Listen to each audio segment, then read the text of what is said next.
네, 문학의 블랙리스트 얘기를 해봐야 될 것 같습니다. 특별검사가 판단하기엔 이거는 최순실의 작품이라고 보는 것 같군요. 하나 더 있습니다. 자, 이건 어떻습니까? 청와대 회의 때 청와대의 핵심 참모, 대통령의 핵심 참모들이 대통령 앞에서 자기 의견을 내면 시도권을 만든답니다.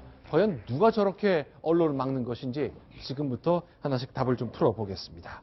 자, 윤경민 부장께 좀 먼저 말씀을 좀 여쭤보고 싶은데요. 자, 문학의 블랙리스트 이게 나왔는데 어느 정도까지 정리가 된 겁니까? 문학의 블랙리스트 나온 지는 오래됐습니다만 아직 실체가 완전히 드러나고 있지는 않습니다. 네. 일단 박영수 특검팀이 자세히 들여다보고 있는데요. 네. 이게 또 최순실이 또 대통령에게 이런 요청을 해가지고 블랙리스트 작성을 한 정황이 있어서 지금 네. 검찰이 자세히 들여다보고 있다 이런 보도까지 나오고 있습니다. 자, 지금 화면에 보시는 것은 한국일가 보도, 입수해서 보도한 내용인데, 네. 자, 누구 선언했다, 세월호 시국 선언했다, 754명. 저렇게 통째로 다 블랙리스트에 들어갔다는 게 현재까지 주장인 거죠. 네, 그렇습니다. 문재인 후보를 지지를 했던 사람들, 그다음에 박원순 서울시장 후보 지지했던 사람들, 세월호 시국선언 참여했던 사람들 비롯해서 모두 약 10,000명 가까운 어마어마한 숫자에 이르는데요. 네. 최순실이 이제 박근혜 대통령한테 자기가 문화 관련 사업을 하기 위해서 걸림돌이 되는 네. 문학의 좌파 인사들을 좀 블랙리스트를 작성을 해서 이 사람들한테 불이익을 줘야 되지 않겠느냐 이런 필요성을 제기를 했고 네. 박근혜 대통령이 김기춘 비서실장에게 지시를 해서 김기춘 비서실장이 정무수석실에서 저거를 네. 만들도록 하고 교문수석실을 통해서 문체부에 전달했다. 네. 이런 정황을 가지고 아직 확실히 드러난 건 아닙니다만은 검찰이 지금 특검이 지금 들여다보고 있습니다. 네. 네, 오늘 새로 추가된 소식은 이제 영국의 네. 맨부커상, 네. 그 권위 있는 문학상이죠. 네. 수상한 채식주의자로 수상한 한강시 소설가 한강시도 네. 그 블랙리스트에 들어있다는 네. 게 나왔고, 뭐 고은 시인도 들어있다, 뭐 이런 건데 지금 실체는 있어 보이는데 오늘 국회에서 조윤선 문체부 장관 나와서 자기는 만든 적이 없고 본 적이 없다. 그러니까 이 특검이 정말 확인해야 할 대목인데 만약에 이런 게 만들어졌다면 정말 수치스러운 일인데요. 우리의 그 정신세계를 속박하겠다는 건데 문화융성과 창조경제를 강조하는 정부에서 정말 입맛에 맞는 사람들한테만 지원하기 위해서 저런 블랙리스트를 만들었다. 정말 이해할 수 없는 일이 벌어졌는데 이거는 반드시 규명이 돼야 되겠다 이런 생각합니다. 네. 저는 아마 최순실 씨가 네. 상당히 멀리 보고 크게 보고 저 작업을 아닌가라는 의심이 듭니다. 네. 말하자면 문학계를 완전히 장악해서 스스로 문학의 대통령이 되려고 하는 그런 야심을 갖지 않았다는 생각이 들어요. 근데 문학의 황태자도 있었지 않습니까? 차은택이하고. 그다음 체육회 황태자는 또 김종전 차관이 있었습니다. 네. 그러니까 결국은 황태자가 있었으면 반드시 황제가 있었을 거 아닙니까? 본인이 그걸 꿈꾸지 않았을까? 왜냐면요. 우선 10,000명이라는 숫자가 너무나 많다. 네. 그래서 완전히 네. 별도의 명단, 그러니까 우군화를 작업을 하지 않았나. 또 하나는 지휘 라인이 벌써 아주 체계적이다. 네. 그래서 결국 본인을 위한 사업도 챙기고 네. 그 다음에 문학을 완전히 장악해서 훗날에 자기 대권까지도 염두에 둔 거 아닌가라는 상당히 강한 의심을 들게 하는 게 이 방대한 블랙리스트 파동이라고 저는 생각합니다. 네, 그동안 몇 차례 소개가 된 적이 있습니다만 유진룡 전 문화체육관광부 장관이 직접 얘기를 했습니다. 자기가 김기춘 전 비서실장, 당시 비서실장과 함께 일할 때 A4 용지에 있는 블랙리스트, 문학의 블랙리스트를 보았다는 겁니다. 일단 유진룡 장관 얘기를 듣고 그러면 이 블랙리스트에 올리면 어떤 피해가 있는 것인지 그것도 얘기해 보겠습니다. 먼저 소개합니다. 박근혜 당선인께서 문체부 장관 자리를 제안을 했던 말씀하셨던 게 문화예술인들 중에서 자신을 지원한 사람이 몇 명이나 되겠느냐. 아마 거의 없지 않겠습니까? 그렇죠. 그랬더니 본인은 그런 사람들을 다 안고 갈 생각을 갖고 있다. 문체부 장관직을 맡았습니다. 그런데요. 허태열 비서실장이 계실 때까지는 그런 약속이 전혀 문제가 없이 저는 지켜졌다고 생각을 하고요. 김기춘 실장으로 바뀐 이후에는 A4 용지에다가 몇백 명 정도 그 정도를 이름을 적어온 거를 문체부에서 적용을 해라. 자, 그러니까 대통령이 처음에 유진룡 장관을 발탁하고 쓸 때는 나를 반대했던 그 좌파 성향의 예술인들 다 끌어안겠다 그랬지만 상황이 달라졌거든요. 적용을 해라 그랬답니다. 네. 근데 적용을 하면 어떤 일이 생기는 겁니까? 문화부에서 각종 그 영화를 만들 때도 네. 투자금을 주고요, 지원금을 주고 각종 그 문화단체에서 행사를 하거나 연극을 하거나 뭘 만들 때 지원금을 네. 주는 제도가 있습니다. 상당한 금액이 되는데 이런 금액들을 지원을 받을 대상을 가려서 블랙리스트에 오른 그 개인이나 단체에 대해서는 주지 마라 이러는 거죠. 그러니까 예를 들어서 박근영 작가가 개구리라는 작품을 2013년에 네. 국립극단에서 공연을 했는데 이게 박정희 전 대통령을 비하했다 이런 이제 지적이 나오면서 박근영 작가가 굉장히 우수한 작가임에도 불구하고 다 됐는데 지원금을 못 받은 사례가 있고요. 또 저희가 정합뉴스에 잠시 후에 이제 단독 기사로 나갈 예정입니다만은 개인뿐만 아니라 이제 연극단체라든지 갤러리 이런 데서도 지금 블랙리스트에 많이 올라가 있는데요. 실제로 뭐 지원금을 신청했는데 아주 우수한 성적을 신청했는데 받지 못했다. 네. 의아하게 생각했는데 이게 블랙리스트에 자신들이 있었구나라는 걸 뒤늦게 네. 한 그런 사례도 있을 정도입니다. 자, 그러니까 정부에서는 뭐 이 정치적 이념과는 무관하게 예술가들에게 이제 소득이 일정치 않을 수 있으니까 재정적 지원을 해왔습니다만 그게 끊기는 현상들이 좀 나타날 겁니다. 일단 처음에 유진용 장관을 발탁할 때 박근혜 대통령이 다 끌어안겠다 그랬습니다. 그러나 1년이 지나서 2014년 초에 만났을 때 그리고 그게 여름에 면직되기 직전에 대통령을 만났을 때 얘기 유진용 장관 얘기를 좀 더 들어보겠습니다. 상황이 좀 달라지는 것 같습니다. 소개합니다. 제가 대통령을 만났던 게 2014년 1월 말이었는데요. 원래 약속했던 것처럼 그렇게 해야 된다고 생각합니다. 네, 네. 그랬더니 대통령께서 원래대로 하시라고 다시 약속을 하셨어요. 그리고 제가 면직되기 바로 며칠 전에 대통령하고 단 둘이 다시 벨자리아가 위기에 처할 때마다 반대하는 사람들을 쳐내면은 나중에는 어떤 일을 하시겠습니까? 그랬더니 아무런 말씀도 안 하시더라고요. 그래서 저는 지금도 이게 정말 대통령 뜻인지 한 대여섯 번 한 것 같아요. 한 1년 4개월 동안에. 대통령이 2012년 대선 때 내세운 슬로건이 100% 대한민국이에요. 100% 대한민국. 네, 그렇습니다. 국민 대통합을 강조를 하셨거든요. 그러니까 네. 취임하시고 나서는 정말 자기를 찍지 않았던 분들에 대한 포용 정책을 쓰겠다는 맥락에서 문화예술계에 특히 진보 성향이 많은 분들이 거기에 계시니까 네. 그 포용하겠다고 해서 유진용 장관한테 그 책임을 맡긴 거 아닙니까? 그래서 네. 유 장관이 정말 신나서 열심히 해보겠다고 했던 건데 네. 허태열 비서실장, 이 정부의 초대 비서실장이 있을 때는 아무 문제가 없었다는 건데 2013년 8월에 김기춘 비서실장이 들어오시죠. 네. 공안검사 출신이시고 네.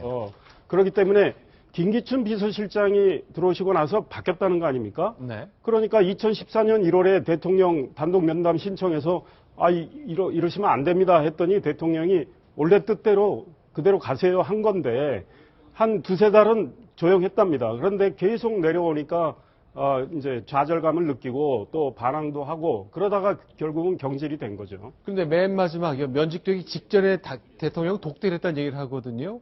그때는 어떻게 하실랍니까? 그랬더니 대통령이 아무 말도 안 했다는 것은 원래대로 하시라라는 얘기 좀 생각이 바뀐 거 아닌가 싶기도 하네요. 저는 실제로 대통령께서 그런 말을 했는지 조금 이제 의심스러운데요. 네. 블랙리스트 만들어서 그걸 분류하고 또 필요하면 또 관리도 하고 미행하고 또 공작도 하는 게 사실 정보 정치 아닙니까? 근데 저는 기본적으로 박근혜 대통령이 사실 정보 정치는 어렸을 때부터 큰 죄의식이 없이 저는 많이 익숙해져 있을 거라고 봅니다. 왜냐하면 아버지 박정희 대통령이 당시에 중앙정부 통해서 자연스럽게 이제 정보 정치했기 때문에 그런 부분들이 부지불식간에 본인에게 네. 익숙해져 있을 가능성이 높다. 거기다가 또 후반에 정보 정치에 가장 익숙한 김기춘 비서실장이 들어오면서 블랙리스트라는 저런 작업을 아무런 생각 없이 국정 운영에 하나 더 방편으로 생각하고 추진을 하지 않았을까, 시행을 하지 않았을까 그런 의심이 듭니다. 결국은 김기춘 실장이나 그 관계자들이 계속 대통령께 이렇게 가셔야 됩니다라고 했을 가능성이 커요. 네. 그래서 이 문화 융성의 핵심은 다양성인데 네. 이제는 획일성으로 가다 보니까 저렇게 리스트를 계속 좀 더 업데이트를 시켜가지고 사람들을 거의 1만여 명가량 네. 좌파 성향으로 분류하면서 이 문화 융성과는 정반대의 길로 간 거. 이 문제는 정말로 규명이 돼야 되겠다. 굉장히 심각한 문제라. 이게 사실은 표현의 자유, 사상의 자유가 다 헌법 위반과 관련된 거기 때문에 네. 특검에서 그래서 아마 집중 수사를 하고 있는 것 같아요. 근데 솔직히 어느 정부나 네. 약간의 그 블랙리스트 작업 비슷한 건 합니다. 다 관리 대상이라고 그래서 네. 어느 정도 정리해서 그걸 좀 관리하고 우호적으로 또 당기기 위해서 이런 노력들을 합니다만은 저렇게 많은 숫자가 10,000명이라는 어마어마한 숫자를 통해서 조직적으로 지시를 내려가서 하는 거는 저건 완전히 차원이 다른 거죠. 상당히 위험한 거죠, 저건. 아니요, 근데 과거 정부에 이명박 정부나 그러니까 뭐 노무현 정부나 DJ 정부나 좀 관리해야 될 우파 예술가, 좌파 예술가 이런 게 있긴 있다는 얘기입니까? 예, 그러니까 우군과 비판제의 대상을 네. 어느 정도는 구분하는 작업을 그러니까 리스트에 크게 문제일 뿐 있긴 다 있었다는 얘기예요?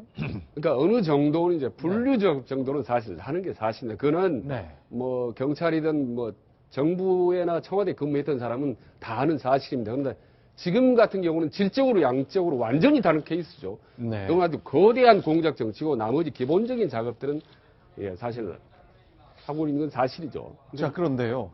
자, 김형한 전 민정수석의 업무 수첩도 굉장히 그 청와대의 속사를 보여줄 수 있는 것이지만 유진용 장관이 했던 이 대통령 직접 만났던 이야기, 비서실장을 통해서 만났던 이야기를 쭉 공개하고 있습니다. 한 발 더 나가 보겠습니다.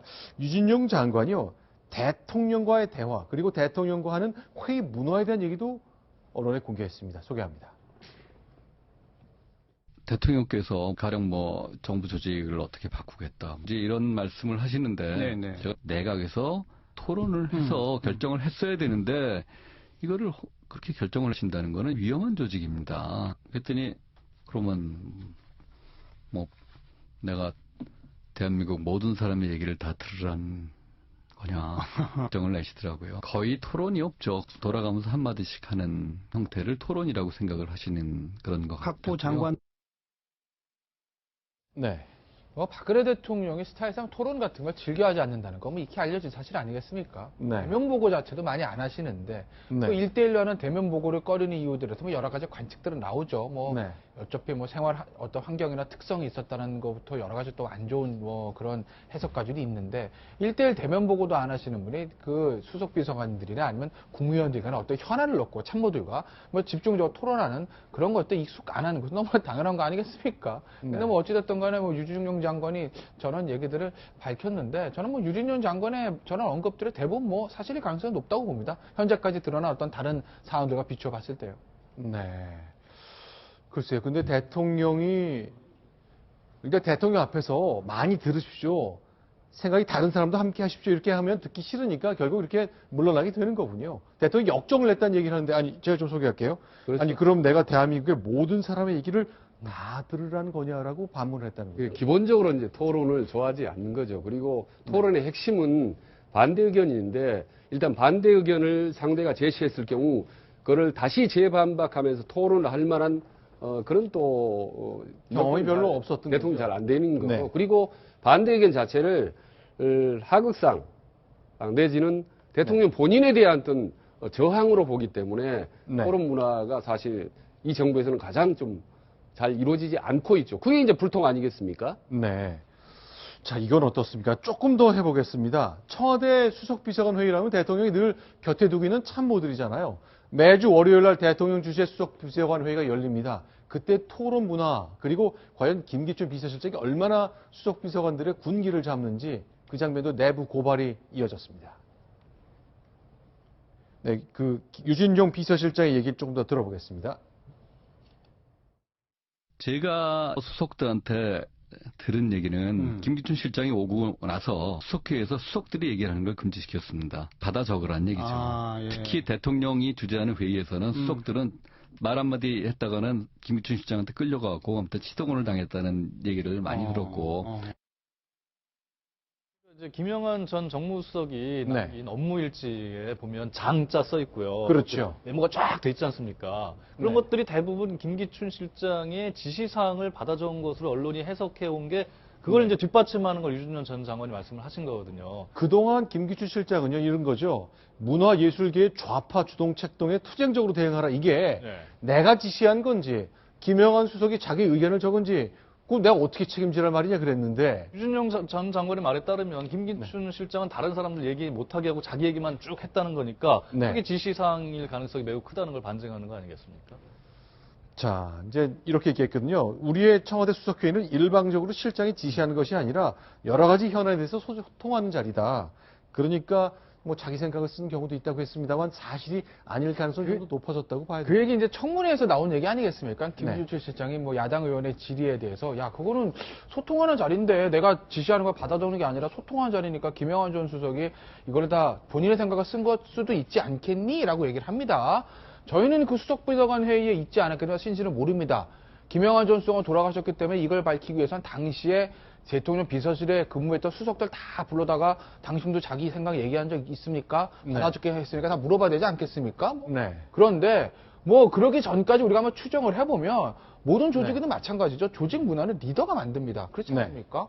아니 네. 사장님이 소통을 싫어하고 토론을 싫어하는데 밑에 직원이 부장이 가서 사장님 토론합시다 할 수 있겠습니까? 네. 못하거든요. 청와대 마찬가지죠. 대통령 대면보고 안 좋아하시고 토론 안 좋아하시는 거 세상에 다 압니다. 그런 대통령 바로 밑에 있는 청와대 2인자였던 김기춘 실장이 소통을 하면서 수석 비서관들은 야 당신 의견 얘기해봐. 아, 그거 그래 그건 당신 의견이 맞네. 이렇게 원활하게 진행됐을까?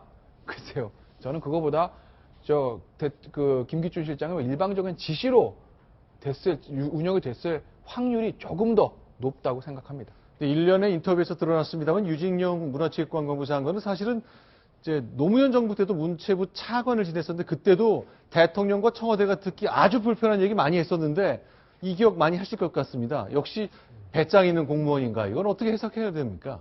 아마 이제 문화체육부가 사실은 그 입김이 제일 많이 들어오는 아마 행정부처 중에 하나일 거예요. 게다가 산하기관은 굉장히 많고 또 네. 문화예술계에 대한 어떤 장악력도 행사할 수 있고 네. 국민들에 대해서 많은 홍보를 또 문체부를 통해서 할 수 있고 하니까 네. 뭐 위에서 외압 같은 게 상당히 많이 들어오는 것 같은데 네. 유진종 장관은 이제 문체부에서 잔뼈가 이제 굵으신 분인데 네. 저분이 쭉 뭐 사무관부터 해오면서 그 많은 나름대로 공무원으로서 이 뭐랄까 이 퍼블릭 서비스 아니겠습니까? 이거를 지키려고 했던 것 같아요. 그러다 보니까 노무현 정부 때 청와대에서 또 아리랑 TV 뭐 사장 등 어떤 인사를 낙하산으로 하려는 걸 아마 거절하다 보니까 지금 문재인 전 대표의 핵심입니다. 뭐 거기도 문고리 3인방 있다는 거 아닙니까? 삼철. 그 중에 한 분이 배 째드리겠다고 전해달라 이런 이야기까지 했다는 건데 그것도 이미 널리 알려진 건데 일종의 저 유진영 장관은 뭐 차관 때도 그러고 장관 때도 결국은 외국에 나갔다가 본인이 면직 통보를 받았는데 그렇죠. 뭐 참 이 뭐랄까 많은 고난을 겪고 있는 거죠. 네. 저도 이제 청와대에 근무할 때 문화관광부를 담당을 했었거든요. 네. 근데 보면 좀 다른 부처에 비해서 민원이 좀 많은 건 사실입니다. 네. 더구나 이제 갈수록 우리나라 문화 강국이 되면서 문화 쪽 관련된 이제 사업이나 이런 것도 상당히 많고 그리고 또 다른 부처에 비해서 문화부 공무원들이요. 네. 좀 유합니다. 좀 부드러운 편이에요. 아, 부드럽다. 예, 예. 업무 자체가 그런지 몰라서 그래서 네. 심지어는 상당히 좀 만만하게 보는 경향이 있습니다. 아, 바깥에서 문화 네, 밖에서. 담당 그리고 공무원을- 권력자들이 특히 네. 그래서 문화장관이나 차관을 임명할 때 다른 부처와는 달리 네. 좀 쉽게 임명하고 네. 또 쉽게 받아들이고 하는 문화가 좀 형성이 돼 있어요. 그러니까 상당히 잘못된 거죠. 네. 문화부는 누구를 내보내도 장차관을 내보낼 수 있다. 네. 그리고 누구도 지금 바꿔치기 했지 않습니까? 그리고 내쫓았지 않습니까? 공무원들. 그래도 별 말씀 없이 그냥 쫓아나가고 말이죠. 네. 이런 잘못된 좀 생각을 문광부에 대해서 좀 갖고 있는 것 같다. 네. 심지어 그런 잘못된 생각을 최순실 씨도 했던 거죠. 심하게 자기의 갖고 전문성이 없기 때문에 문화와 체육 분야에 대해서는 내가 이리저리 하면 다 말아먹을 수 있다는 느낌을 가졌던 거 아닌가 싶은데 그러나 이렇게 저희가 쭉 소개해드린 특히 유진용 장관이 내부에서 봤던 블랙리스트 얘기를 했습니다만 오늘 조윤선 장관은 결단코 아니라고 부인을 했습니다. 오히려 특검이 좀 밝혀달라고 얘기했는데요. 그 장면 오늘 국회 상황 소개해드리겠습니다. 제가 문체부에 와서 그 블랙리스트를 본 적도 없고 또 지금까지는 사실 확인에 어려움이 있었던 게 사실입니다. 제가 들고 있는 이거는 제가 언론사에서 받은 건데요. 이거는 함부로 누군가가 만들 수가 없어요. 이거는 문체부에서 만들지 않고서는 도저히 설명이 안 되는 문건입니다. 자, 이래도 있습니까? 없습니까? 의원님, 지금 의원님이 보여주신 그 문서는 제가 본 적도 없고 아는 바가 없는 문서입니다. 사실관계는 특검에서 밝혀지리라고 저는 믿고 있습니다. 저는 다시 한번 말씀드리지만 블랙리스트를 작성하라고 지시한 적도 없고 지금까지 블랙리스트를 본 적도 없습니다. 근데 지금 네. 일단 그 조윤선 장관은 당시에 그러니까 네. 유진용 장관이 밝히기를 김기춘 실장의 지시에 의해서 정무수석실에서 만들어졌고 네. 교육문화수석실을 거쳐서 문체부로 내려왔다 이렇게 얘기를 했거든요. 그렇죠. 그 당시에 정무수석이 조윤선 현 장관입니다. 네. 그러니까 정무수석실에서 만들어졌기 때문에 조윤선 현 장관이 모를 리가 없다라는 식으로 생각할 수 있는데 본인은 본 적도 없고 네. 개입한 적도 없고 만들라고 지시한 적도 없다. 네. 이렇게 부인을 하고 있습니다. 완전히 부인을 하고 있기 때문에 이건 특검에서 밝혀낼 건데 음. 압수수색을 했죠. 그다음에 이제 네. 본인 소환 조사까지 해서 밝혀내게 될 것 같습니다. 지금 유진년 장관에 따르면 네. 벌써 2013년부터 김기춘 실장 취임한 다음에 네. 그때부터 이루어지고 있었는데 네. 지금 오늘 저 특검에서 신동철 전 국민소통 비서관, 정관주 비서관 전임입니다. 네. 지금 소환해서 수사 중인데 네. 유진용 전 장관에 따르면 이미 조윤선 전 정무수석 전임, 네. 그러니까 박준우 수석인가요? 아니면 아니죠. 이정현 수석. 이정현 이제 전 새누리당 네. 대표가 수석할 때도 왔다는 네. 거 아니에요. 몇백 네. 명이 처음에 왔다는 거 아닙니까? 그래서 네. 문체부의 모든 관계자들은 그걸 알고 있다라는 거죠. 그 경로를. 네. 근데 그 이후에 계속 추가가 되면서 만여 명에 이르렀다는 건데, 네. 그래서 지금 관계자들 전부 조사를 하고 있는 거예요. 근데 오늘 문체부가 공무원들 전부 국회에 나가 계셨는데 네. 그분들은 다 모른다고 지금 이야기를 하고 있어요. 그러나 문체부에 근무했던 분들은 네. 많은 언론이나 이런 걸 통해서 다 그런 일이 있었다고 지금 이야기를 하고 있어서 네. 이거는 뭐 특검이 규명해야 되겠지만 실체는 없다고 주장할 수는 없을 것 같아요. 네. 저는 이제 이 대목에서 조윤선 장관에 대해서 꼭 한번 얘기하고 싶은 게요. 네. 박근혜 정부에서 어떻게 보면 제일 잘 나갔던 사람 중에 한 명입니다. 네. 역으로 얘기하면 박근혜 대통령이 제일 믿고 신뢰했던 사람 중에 한 사람이죠. 네. 대변인만 3번 했는데요. 네. 다 박근혜 대통령 관련된 대변했습니다. 당선자 시절에도 역시 대변인 했고 비례대표 했지 않습니까? 18대 의원. 네. 그다음에 여성가족부 장관 했습니다. 네. 그리고 바로 상상을 깨고 최초로 여성 정무장관을 했죠. 정무 그 여기서 끝날 줄 알았는데 또 문화체육관광부 장관까지 간 사람이거든요. 그러니까 아마 박근혜 대통령과는 가장 중요한 핵심적인 정보도 많이 알고 아주 중요한 일도 핵심적인 일도 아마 수행했을 가능성이 저는 높다고 봅니다. 대선 때도 거의 수행할 때 보면 대통령 옆에서 제일 근거리에서 가깝게 대화도 많이 하고 가장 많이 웃고 가장 편안하게 대했던 사람이 이제 조윤선 장관이라는 것은 다 정치권, 여기가 정치권에서는 전부 알려진 사실입니다. 자, 이제 조윤선 장관 오늘도 이제 국회 출석하면서 많은 집중력이 포괄 받았습니다. 그런데 오늘 새롭게 나온 것이 하나 있다면 조윤선 장관이 최순실을 알았다. 그리고 재벌 회장 사모님들을 다 소개했다고 말했습니다. 그게 바로 이혜훈 의원인데 사실은 서초갑구에서 경쟁했던 경쟁자거든요. 오늘 조윤선 장관이 아주 세게 받아쳤습니다. 이 두 사람의 이야기를 묶어봤습니다. 저 말고도 당내 전화를 받은 의원들이 뭔 얘기를 하냐면 재벌 사모님인 분들이 나한테 최순실 씨를 여왕님 모시듯이 모시고 와서 인사시킨 사람이 조윤선 장관인데 어떻게 저런 얘기를 하나 이런 전화를 받은 분들이 있어요. 저는 이혜원 의원이 왜 그런 말씀을 하시는지 이해할 수가 없습니다. 특히 그 제보한 사람이 어떤 사람인지 구체적으로 밝혀주셨으면 합니다. 최순실이라는 사람을 알지도 못하고 한 번도 이야기해 본 적도 없습니다. 저는 사실은 이 정부에서 중요한 직책에서 일을 했기 때문에 웬만한 것은 다 견뎌야 되는 것이 제 몫이라고 생각했기 때문에 지금까지 이렇게 있었습니다만 오늘 아침에 그 발언과 같은 발언에 대해서는 더 이상 묵과할 수 없어서 오늘 법적인 조치를 취했고 굉장히 단호한 어조네요. 뭐 이제 그 조윤선 장관과 최순실 씨의 관계에 대해서 어떤 의혹을 제기하는 의원이 지금 두 번째입니다. 지금 새누리당에 뭐 이제 남자 의원 한 분도 지난번에 아니 그 마사지샵 같은 데 다니지 않았어? 근무 시간에 네, 근무 시간 현직 간거 아니에요? 정무수석이 예.